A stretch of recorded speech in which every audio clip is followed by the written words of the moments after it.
The government has announced its partnership with various sectors in and out of the country in realizing the construction of 100 dams as part of the bottom-up economic transformation agenda.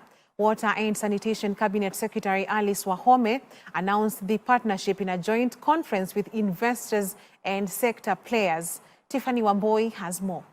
In efforts to eliminate water scarcity and alleviate drought, which have grappled Kenyans in various parts of the country, the Ministry of Water and Sanitation has launched a mega dams project incorporating public-private partnerships known as PPP. The project is set to benefit millions of Kenyans, as the project will create more job opportunities, deepen the capacity of local capital markets in long-term infrastructure financing, and boost economic productivity. Speaking while launching the pre-bid conference in Nairobi, Water Cabinet Secretary Alice Wahome stated that the construction of the dams will enhance water storage capacities through the PPP engagement. The ministry, among other interventions, has embarked on a process of increasing water storage capacity.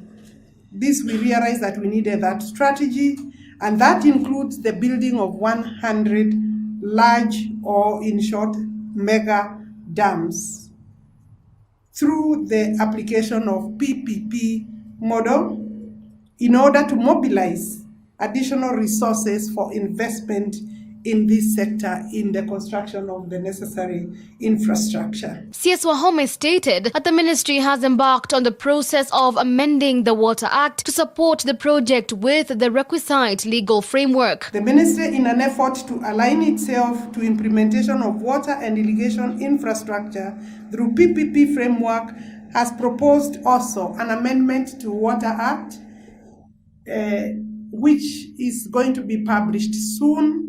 It has gone through the cabinet for approval. It has been approved. So what is now remaining is parliamentary process, which we should be able to take maybe in the next 60 days and conclude that. So I can assure you that the legal framework is going to be through in maybe 60. If we take longer than that, maybe another extra 2 weeks, so that it can have the necessary legal support. Wahome equally stated that the project is part of the ministry's constitutional mandate to ensure every Kenyan has access to clean water. Water has been placed within the Bill of Rights. So as we talk about fundamental basic human rights, you'll find under Article 43B, C and D, water, sanitation, and freedom from hunger, access to quality, clean, safe water are right there in that article.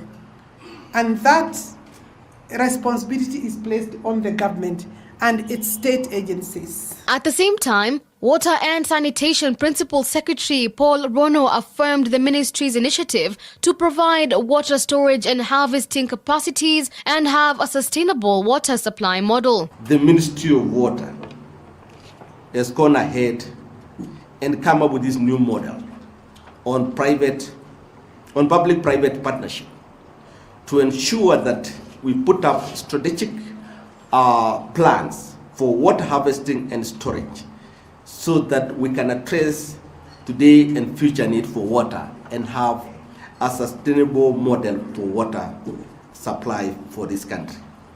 So, ladies and gentlemen, I think we are here to show total commitment as government, that we are on course and we mean what we have said and what we have put on paper, and we mean well, and we need to have a handshake with potential investors in this particular sector, so that the Kenya government and the citizen can get water for their use, at the same time we get water for irrigation. Tiffany Wamboi, Hope TV, Nairobi.